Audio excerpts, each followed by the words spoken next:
নমস্কার, পাকবিচিত্রা সকলকে স্বাগত জানিয়ে আমি আজ আপনাদের ফাদার্স ডে উপলক্ষে আরেকটি নতুন রেসিপি করে দেখাবো।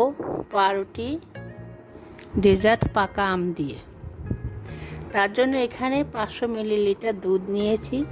দুধ আমি গ্যাস হাইতে রেখে ফুটিয়ে নেব, অনবরত নেড়ে চেড়ে। দেখুন দুধ ফুটে উঠেছে। এখন আমি দুধ 2 থেকে 3 মিনিট জাল করে নেব। গ্যাস মিডিয়ামে রেখেছি।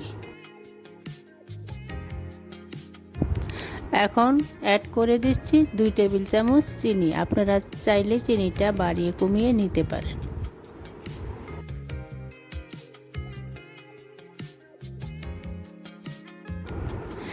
এখানে 2 টেবিল চামচ কাস্টার্ড পাউডার নিয়েছি। দিচ্ছি অল্প পরিমাণে কিছুটা দুধ। এখন চামচ দিয়ে ভালো করে মিশিয়ে নিব, যাতে কোনো রকম দানা দানা না থাকে। দেখুন দুধ 3 মিনিট জাল করে নিয়েছি। এখন দিচ্ছি গুলিয়ে রাখা কাস্টার্ড পাউডার। এ সময় গ্যাস লোতে রেখেছি, তা না হলে দলা পাকিয়ে যেতে পারে। এখন অনবরত নেড়েচেড়ে জাল করে নেব, যাতে তলায় লেগে না যায়।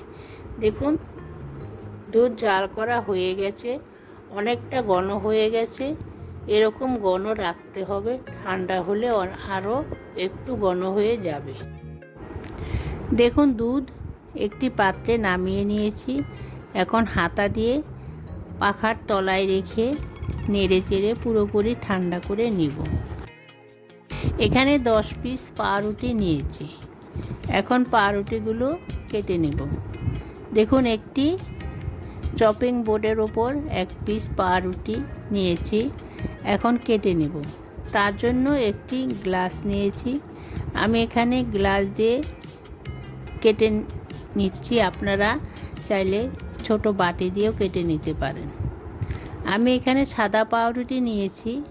আপনারা চাইলে ব্রাউন পাউরুটি নিতে পারেন। দেখুন আমি সবগুলি পাউরুটি কেটে নিয়েছি। এখানে 2টি মিষ্টি পাকা আম নিয়েছি।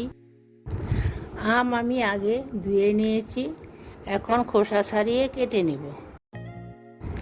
এখানে আমি ছুরি দিয়ে খোসা ছাড়িয়ে নিচ্ছি। আপনারা চাইলে বটি দিয়েও কেটে নিতে পারেন। আমটা একটু মিষ্টি দেখেই নিতে হবে, টক হলে খেতে বেশি ভালো লাগবে না। দেখুন আম কেটে মিক্সিং জারে নিয়েছি। এখন ঢাকা দিয়ে দিব আর আমের পাল্প তৈরি করে নেব। দেখুন আমের পাল্প তৈরি হয়ে গেছে। এখানে একটি পাত্রে হাফ কাপ গুঁড়ো দুধ নিয়েছি। 2টি আমের হাফ পাল্প অ্যাড করে দিচ্ছি। ভালো করে মিশিয়ে একটি পুর তৈরি করে নিচ্ছি। দেখুন পুর তৈরি হয়ে গেছে। এখানে চিনি দেওয়ার প্রয়োজন নেই, গুঁড়ো দুধে মিষ্টিতে পুরটা তৈরি হয়ে যাবে। দেখুন আমার জাল করে রাখা দুধ পুরোপুরি ঠান্ডা হয়ে গেছে। বাকি আমের পাল্প মিশিয়ে দিচ্ছি। এখন ভালোভাবে চামচের সাহায্যে মিশিয়ে নিচ্ছি। দেখুন আমার মেশানো হয়ে গেছে। এখন কেটে রাখা পাউরুটিগুলি একটি ট্রের মধ্যে সাজিয়ে নিচ্ছি। দেখুন সাজানো হয়ে গেছে। এখন বানিয়ে রাখা আমের পুর দিয়ে দিচ্ছি। চারপাশে বাটার নাইফ দিয়ে ভালো করে লাগিয়ে নিচ্ছি। এখন কাজু আলমন্ড কুচি দিয়ে গার্নিশ করে নিচ্ছি। উপরে কেটে রাখা আরও 1 পিস পাউরুটি দিয়ে দিচ্ছি। হালকা হাতে একটু চেপে দিচ্ছি। এইভাবে আমি সমস্ত পাউরুটিগুলি তৈরি করে নেব। আপনারা চাইলে স্বাদ বাড়ানোর জন্য এখানে পেস্তা বাদামও অ্যাড করে নিতে পারেন।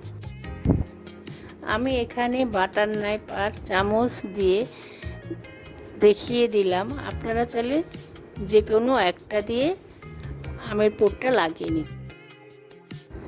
দেখুন আমি সমস্ত পাউরুটিগুলো সাজিয়ে নিয়েছি।